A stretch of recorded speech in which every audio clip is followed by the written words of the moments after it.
आइए फिर से लौटते एक नई कहानी के साथ।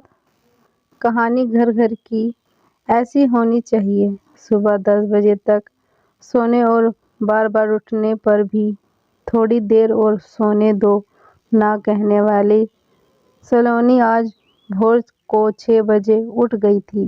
इतना ही नहीं, उसने सबके लिए चाय बनाई, पेपर लेकर आई, बगीचे में अपन पानी दिया और पापा को सुबह मॉर्निंग वॉक के लिए भी उठाया। सभी लोग सलोनी को बड़ा आश्चर्य से देख रहे थे। सभी का एक ही सवाल था, सलोनी तुम यहाँ क्या कर रही हो? सलोनी ने धीरे से जवाब दिया, 3 महीने हो गए हैं मेरी शादी तक हुए, वह पर कौन होगा मेरे आगे पीछे घूमने वाला? वहाँ तो सब मुझे ही करना होगा। बस इसलिए आज से शुरू कर दिया। घर की बेटी को इतना समझदार होते हुए देखा। सबको खुशी हो रही थी और साथ साथ बुरा भी लग रहा था। बुरा लगने जैसे बात भी थी, क्योंकि अब वह हमेशा के लिए उसको छोड़कर उस ससुराल जाने वाली थी। 1 और महीना बीत गए और आखिरकार सलोनी की शादी हो गई। वह अपने ससुराल आ गई। सुबह समय पर जग पाएगी ये नहीं, इसी विचार में वह रात भर सो नहीं पाई।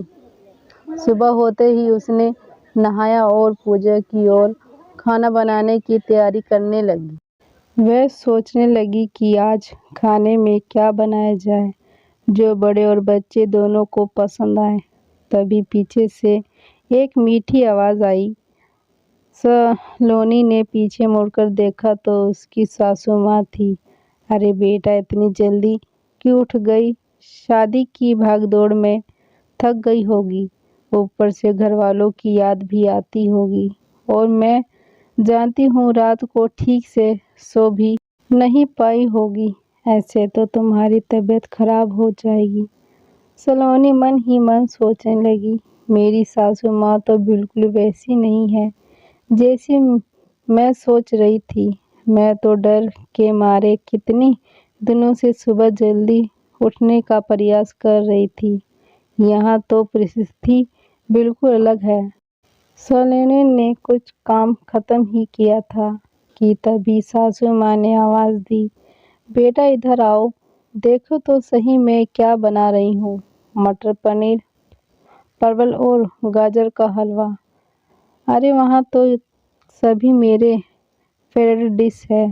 शर्मिला बोली। उसे तो कुछ समझ में नहीं आ रहा था। उसे लग रहा था जैसे यहाँ सब सपना है। शर्मिली को एहसास हुआ कि ये सपना नहीं सच है। सासू माँ ने कुछ कहा, सलोनी सुन नहीं पाई। वो थोड़ी डरी गई। उसे डरा हुआ देखकर सासू माँ ने कहा, सलोनी जरा इधर तो आओ, यहाँ तो बैठो, मेरी बात ध्यान से सुनो और समझो। शादी मतलब लड़की की परीक्षा नहीं होती है। तुम्हारी शादी सिर्फ मेरे लड़के से नहीं हुई है। जितनी जिम्मेदारी उसकी तुम्हें खुश रखने की है, उतनी ही हम सबकी भी। हमने तुम्हें घर सिर्फ काम करने के लिए नहीं लाए हैं। तुम्हें क्या क्या आता है, यहाँ तुम हमारे लिए क्या कर सकती हो, ये सब देखने के लिए तो बिल्कुल नहीं। और हम तुम्हारी आज़ादी भी तुमसे नहीं छीनेंगे। अगर अपनी बात करूं तो मुझे सिर्फ एक अच्छी फ्रेंड चाहिए थी। मैं बिल्कुल नहीं मानती कि बहू ने सुबह सुबह जल्दी उठकर पूजा पाठ करना चाहिए, और मैं यहाँ भी नहीं मानती कि बहू को बहुत अच्छा खाना पकाना ना चाहिए। शादी का मतलब तुम्हारे सपनों का बलिदान बिल्कुल भी नहीं हो सकता। बालिक, मैं तो कहूँगी कि शादी का मतलब तुम्हारे सपनों को और ज़्यादा ऊंची उड़ान देना होना चाहिए। हम सब हमेशा तुम्हारे साथ, हर दिन हर पल। सलोनी की शादी को अब 10 साल बीत चुके थे। इन 10 सालों के सफ़र में उसने जो अनमोल रिश्ते कमाए थे, उनमें से एक थी माँ। जी हम वही सासू माँ जो अब उसकी माँ बन चुकी थी।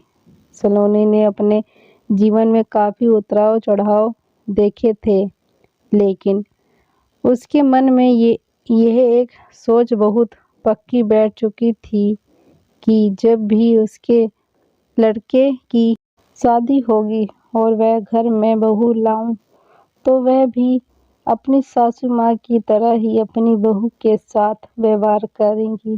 टीवी सीरियल में सास बहू को दिखाया जाता है, वही वास्तविकता है ऐसा बिल्कुल नहीं है। समय के साथ लोग बदलते हैं, लोग के विचार बदलते हैं, कुछ गलत लोग जरूर जीवन में आते हैं, लेकिन सभी गलत हो ऐसा जरूरी नहीं है। आखिर में यही कहूँ कि बहुत मतलब बेटी ही होती है। गलतियों तो हर किसी से होती है, इसलिए बहू के साथ भी वैसा ही व्यवहार करें जैसा खुद की बेटी के साथ करते हैं। वीडियो अच्छी लगी हो तो लाइक करना, शेयर करना, सब्सक्राइब करना, कमेंट करके ज़रूर बताना। धन्यवाद।